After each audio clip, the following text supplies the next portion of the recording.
여러분, 미국의 증시 또 급락했습니다. 저는 이렇게 이틀 연속인가요? 지난 토요일에도 많이 떨어졌는데 이번에는요 거의 폭락했어요. 폭락. 한번 보실래요? 진짜 여러분들도 놀라실 거예요. 다우산업지수가 2.37%나 폭락했습니다. 그래서 797.42가 빠졌어요. 32,817.38을 기록했고요. 나스닥도 마찬가지입니다. 나스닥은 거의 폭락이라고 봐야 됩니다. 3.62%나 빠졌습니다. 482.48포인트가 빠져서 12,830.96을 기록하고 있어요. 12,000이에요. 이게 15,000까지 올라갔을 때가 엊그저께 같은데 그것도 15,900까지 올라갔었거든요.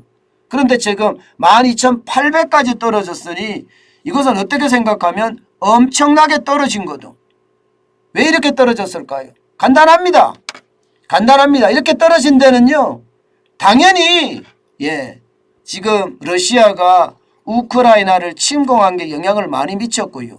여기에다가 토니 블링컨 미국 국무장관이 에너지에 대한 제재도 시작을 한다고 하니까 아마 거기에 대한 영향도 굉장히 많이 미쳤을 겁니다. 게다가 말입니다. 지금 미국은 금리 인상을 한다는 이야기가 나오는 데다가 물가가 워낙 올라가니까 성장이 떨어지는 거예요. 물가가 올라가니까. 왜냐하면 제품의 가격이 올라가면 여러분도 알다시피 물건을 심었다가도 놓는 게 일반적이잖아요. 지금 그런 일이 미국에서 일어나고 있다는 겁니다. 그러면 저성장의 고물가의 어떤 문제, 이것도 심각해진다는 이야기거든요. 저성장의 고물가. 아마 저성장의 고물가가 그만큼 시장에 영향을 미치고 있다, 이렇게 봐야 되는 겁니다.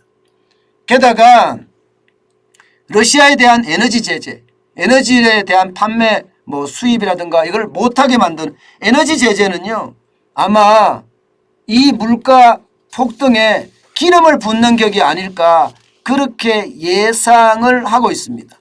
그렇게 예상을. 그러니까 나스닥이든 다우산업지수든 그야말로 줄줄이 떨어지는 거죠. 줄줄이 떨어지는 거죠.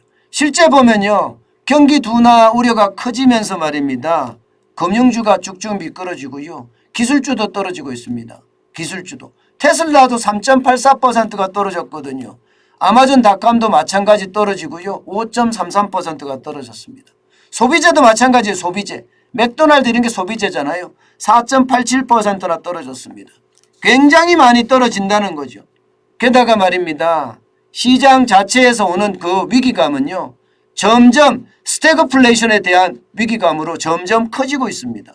스태그플레이션에 대한 위기감으로 커진다는 것은 저물가 고성장이 계속된다는 거고 1970년대 시기에 오일 쇼크가 온다는 이야기인데 그 충격이 얼마나 크겠습니까? 실제로 말입니다. 미국의 국제금이요. 국제금은 여러분 굉장히 많이 올랐어요. 결국 2,000달러 돌파했습니다. 지금 트라이온스당 국제금이 2,003입니다. 2,003.2달러를 기록하고 있습니다. 현재. 국내금은 78,790.57원을 기록하고 있고요. 그만큼 말입니다. 이게 인플레이션, 특히 스태그플레이션에 대한 위험이 굉장히 커진다는 거예요. 그래서 금값이 계속해서 2,000달러 선을 돌파를 해서 올라가고 있다, 이렇게 이야기합니다. 결국 말입니다. 미국 시장 전체에 오는 그 충격은 굉장히 커질 거고요. 유가도요, 심지어 말입니다. 오늘은요 200달러가 아니라 300달러까지도 올라갈 수 있다, 이런 얘기까지 나옵니다. 러시아에 대한 제재가 본격적으로 시작이 되면 300달러까지도 올라갈 수 있다, 이런 얘기까지 시작해요. 그러면서 말입니다. 월가의 전문가들은요 이미 3차 세계대전이 터졌다, 이렇게 봅니다. 3차 세계대전이 터졌다. 왜 그렇게 보느냐? 여러분, 경제전쟁도 어마어마한 전쟁인데 이 경제전쟁이 결국은 3차 세계대전이 아닌가, 그렇게 지금 읽고 있습니다. 푸틴 러시아 대통령은 서방의 경제제재는 선전포고나 다름없다, 이렇게 이야기했거든요. 그러면 지금 경제제재가 더 세진다는 것은 결국은 3차 세계대전이 터졌다, 이렇게 읽고 있는 것도 사실입니다. 그러니까 시장에서는요 그만큼 더 위험도가 커지는 것 아닌가 이렇게 해석됩니다. 여러분 시장은 위험할 때 항상 조심하셔야 되는 거 아시죠?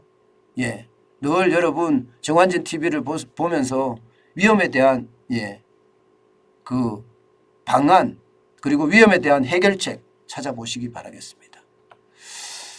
네, 우리 보라트님 슈퍼챗 감사합니다. 자영업자 비해결책 어떻게 해야 하나요? 저는 제가 한 번쯤 말씀을 드렸는데 기금 조성을 해서 하는 방법밖에 없을 겁니다. 아마 공적 자금처럼 기금 조성을 해서 거기서 옥석 가리기를 한 다음에 자영업자들의 빚을 단계적으로 질 수 있는 뭐라 그래요? 대출 상환을 만들어내고요. 그러면서 자영업자들에게 이게 생존을 할 수 있게끔 생존을 하면 나중에 갚을 수 있게끔 그렇게 가야 되는 것 아닌가 이렇게 생각합니다.